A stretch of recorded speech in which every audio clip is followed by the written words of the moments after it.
The doll that made me love dolls. Oh, I'm gonna cry. I'm gonna do the crying. No, I'm not. Hey guys, welcome back to my world where no matter how old you get, you never need to grow up. But sometimes you need to apologize. You need to realize where you may have been in error, or you may not have seen things necessarily in the right way.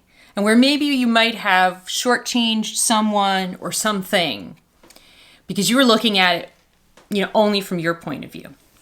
So, usually YouTuber apology videos, I like to watch them for a good laugh because I feel like they're often so disingenuous and they like only happen when somebody basically gets their hand caught in the cookie jar, right? Or doing something wrong. And then they're like, I'm so sorry I let you down. So this isn't actually an apology of that sort. But it is an apology both to you guys, the viewers, and also to a company, Mattel. Because I realized that as a collector, and especially like in the last couple years, I have just been really critical of their quality. The quality on the dolls that they're putting out. And, looking at them and comparing them to dolls like Rainbow High and LOL OMG and even Fail Fix, and then comparing them to the past, Monster High and Ever After High, which I love them so much. And, I've been, but really I've been about like even on, the Barbie Extra, right? I was like, well, these could have been so much more. And then people were like, the screened on faces are crap and the quality and this and that. And those points are all accurate. But I realized in the shower today, where I do all the good thinking, anybody else a shower genius? Like, I think we should just have Congress all be like in showers talking to each other and then maybe we could get this country sorted out. But I am like a shower genius. So I have these great thoughts in the shower and sometimes I remember them. I tried once, I bought this like notebook that was like waterproof that you could hang in your shower, but I never wrote anything on it because I don't know. Anyway, so here's my thing. I've been thinking, I'm not accusing you. I've been like denigrating, knocking down, calling out Mattel and saying, you need to have better quality. Your quality is not up to the quality of other dolls at the same price range. You're letting us down, blah, blah, blah. And then in the shower, it hit me. I said, Mattel isn't aiming for higher quality. What they're aiming for is more diversity and inclusion. And if you measure Mattel on diversity and inclusion versus the other fashion doll lines out there, Mattel is like up here. So, Barbie may not be as articulated as you want her to be. Barbie Fashionistas may not be articulated. Their clothes might not be as high end. They might be screen printed fabrics. They might not have a pattern on the back. But darn it, they have got sick levels of diversity and inclusion in the Barbie Fashionistas. Look at that. I'm going to actually take some time and I'm just going to scroll through Barbie Fashionistas here. I'm going to actually insert stuff into this video because I feel so bad that I didn't see this sooner. And I'm not just talking about diversity and inclusion of skin tone. Oh no, they've taken that to whole new levels. I'm talking about diversity and inclusion of body types, of abilities. We've got a Barbie fashionista with a prosthetic leg. They didn't just make one Barbie in a wheelchair. We've got a new version. Just like we update the Barbie fashionistas, the certain core fashionistas with new fashions each year, they updated Barbie in a wheelchair. Now we've got Ken in a wheelchair. I mean, they didn't have to do that. They could have done, we did a Barbie in a wheelchair, we did one, and we did a black one, we did a white one, we're done, we did Barbie in a wheelchair. But the reality is there are millions of people and children in wheelchairs. So let's not just do it once and say we did it, right? I mean, they have done so many groundbreaking things in terms of diversity and inclusion. Some of them that people didn't like and they didn't take off. In terms of Creatable World, that was a huge gamble and a huge statement about a company's commitment to inclusion, to creating toys that will broaden kids' minds and people's minds, that will give children and collectors dolls that can represent them. Because that's Barbie's mission. Barbie's mission for the last, I don't know how long, has been to, you can be anything, right? Barbie, I can be anything. You can be anything. And that doesn't just mean you can be an astronaut or a firefighter. It means you can be anyone. You can do you. And their commitment to that is actually staggering when I stop to think about it. Like, so they went and they did the Barbie Extra line, right? So when they did the Barbie Extra line, we've got these 3 chicks, plus a white chick who's over here, okay? Plus you've got your standard Barbie, hi, blonde hair, blue-eyed Barbie. We have got an additional 3 completely different facial molds. We've got different heights. We gave us a petite one over here. They really went for it, you know, and I feel like I ripped them on quality and forgot to notice and remember. Here's the thing. You're like, well, why can't they do that and do quality too? Here's the reason. It is so expensive, or not expensive. It costs more money. Every different facial sculpt, every different skin tone, every different body style. The body style is expensive too. Every time they do that, every time they have to make the factory retool, put in a new dye, do the new mold, every time they do that, it costs more money. But they're doing it. They're doing it over and over and over line. They are putting out a doll line in the Fashionistas that runs around anywhere, you know, $9.99 to $12, depending on where you are.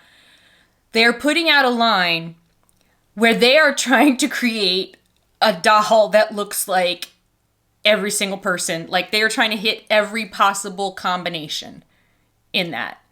And it's amazing. It's absolutely amazing. They're even giving us Dad Bod Ken, right? Like, it's amazing. And then I went and looked at, and I didn't review these. I never reviewed them, and I'm going to. But the Barbie MR Series. If you look at them, again, we have a commitment. We created this, Mattel created this different thing. It went out, it's like a completely different kind of packaging. They're trying to compete and be, you know, street style, fashion forward, all of that. Whether you like the fashions or not. Like, I wear sweatshirts and jeans and sneakers and winter t-shirt, shorts and sneakers in the summer. So I'm not a fashion icon, right? But, and I have trouble judging whether fashion is, I'm like, I don't like it, but that doesn't mean that it's not cool. They didn't just give us cool fashion dolls. They gave us diversity within those fashion dolls. They gave us male dolls that don't just look like every other Ken on the planet. Okay? I mean, look at what they gave us in terms of male dolls in the BMR line. So their commitment to diversity and inclusion isn't just in the female dolls that they're making, it's in the male dolls they're making. And hey, they make male dolls. You know, like in other lines where we get one, you know? We get one every now and again and we're like, yeah! But like Mattel's really, like, they're swinging for the fences on this. And that's their goal. Their goal hasn't been to up quality. It's been to raise the level of inclusion and diversity in dolls for children to play with. Then when you look at the things they've done with the Inspiring Woman series, like they did just, I can't wait to get her, the Maya Angelou doll. I mean, they've gone and made dolls at an affordable price that are inspiring women through history. Okay, we've got Rosa Parks. This year we have Maya Angelou. We had Florence Nightingale. We got Billie Jean King, Susan B. Anthony, Sally Ride. So we've had all of them. We also had the oh my gosh, I can't remember her name right now. She was the fencing gold medalist, and she wears a hijab, and they made a doll of her.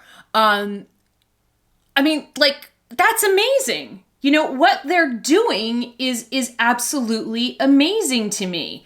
In terms of when they make a doll, like, okay, so here's another thing. Here's another thing that they did. So they did the Spa series and everything. They made Breathe With Me Barbie. Okay, they made a doll that, where's your thing? I think I have you turned off. Here it is. Imagine your feelings are fluffy. They made a made-to-move Barbie that teaches children about mindfulness and meditation. Who does that? Mattel does that. And every time they make a doll, like this kind of line, like the spa line, she's really going for it. Are you relaxed? I'm relaxed. The first, the original, like, so the wheelchair, the wheelchair Barbie fashionista, she wasn't just the blonde white girl in a wheelchair. We have a black version of that doll, and now we have a male version of that doll. You know, the constant options between, you know, basically we've got black Barbies, we've got Latina Barbies, we've got white Barbies, and we have Asian Barbies. So we've, you know, kind of got it covered. And then sometimes we kind of blend those together in the fashionistas because that's the way life works. That's amazing.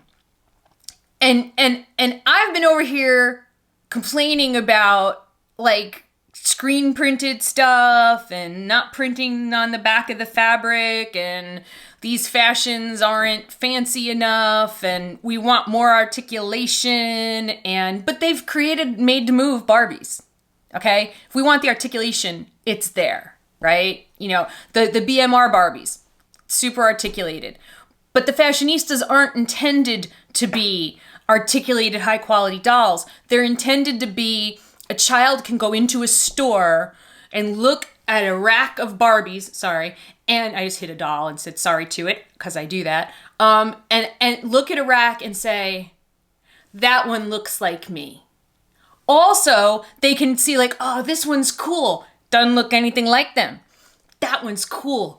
Oh, mommy, I want to get that one. Oh, that one's really cool. I want that one too. I want this boy doll. I want this doll in a wheelchair. I want this black doll. I want this doll with vitiligo. I want this doll with textured hair. I want to create the world in my doll collection, because that's kind of what I've always been trying to do. I want, like, one of the things in my church is we want heaven here, and what that means is we want our church to look like heaven. And in heaven, it's everybody from every part of the globe. So, you know, it's like we want to look out, when we want to look around when we're in church, when we can go back into the church, we look around and we see diversity, people of all kinds. And that's what I want my doll collection to look like. I want it to reflect the beautiful diversity of the human being. And Mattel's doing that with their dolls. And I'm over here giving them crap because they screen printed on pockets instead of making real pockets. I missed the point by light years. And I want to apologize to Mattel. I want to apologize to children who may have internalized that, like, dislike perhaps of Barbie, which I hope I didn't do, because I love Barbie. I stan Barbie. I love Barbie dolls. I collect fashionistas. I love them. So I hope I didn't do that. And I hope I didn't do that to parents, you know, in my ignorance, in my blindness. I hope I didn't do that. And I hope that maybe collectors will maybe adjust and say, oh yeah, you know what? Like qualities, like, as a collector, I really want the quality. But you know what, Mattel? I realize now that that's weren't where you were going or what you were going for. And so maybe I'm going to start, you know, ripping on you about, you know, screen printed face ups that are pixelated. Maybe. So I think that was everything in my apology rant video. And, you know, if you hear me doing it again, if you hear me like ranting or ripping on a Mattel doll, because, and I probably will, because I am human and I make mistakes. But if I do it, I want you to call me out in the comments and remind me like, hey, maybe they weren't going for quality on that one. Maybe they're going for diversity. And diversity is expensive. It's costing Mattel a lot and they're losing money. But Barbie had a really good year last year. So maybe while they're losing money in other areas, Barbie's going to keep picking up steam, because maybe diversity and inclusion is what people really want. And maybe, I don't know what has to happen within Mattel as a company to kind of turn things around. I'm not in those meetings, but I get it now. I get it. And I'm sorry, Mattel, from the bottom of my heart. I'm sorry to the company that gave me Barbie. The first doll, other than a baby doll, that I ever had. The doll that made me love dolls. Oh, I'm going to cry. I'm going to do the crying. No, I'm not. But for any negative thing I ever said about you and Barbie, I'm sorry. To the company that gave me Monster High and Ever After High, that gave that to my son, who needed that message of standing out, of being fearless, and of writing your own destiny, a message that he so needed as a child.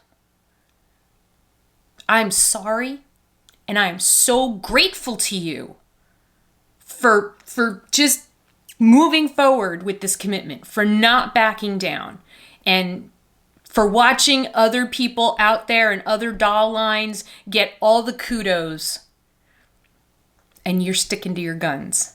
That's impressive. And I think that's something we can all learn from. So that's my apology video. I'm sorry, Barbie. I'm really sorry I was so mean to you. I think we should meditate together. Yeah. So thank you guys so much. I'm really interested in hearing the conversation in the comments, and if you're picking up what I'm throwing down, you know. And until I see you again momentarily, when I do finally open up the BMR 1959 dolls that I have here, I love you, and we will talk again really soon. Love you. Bye.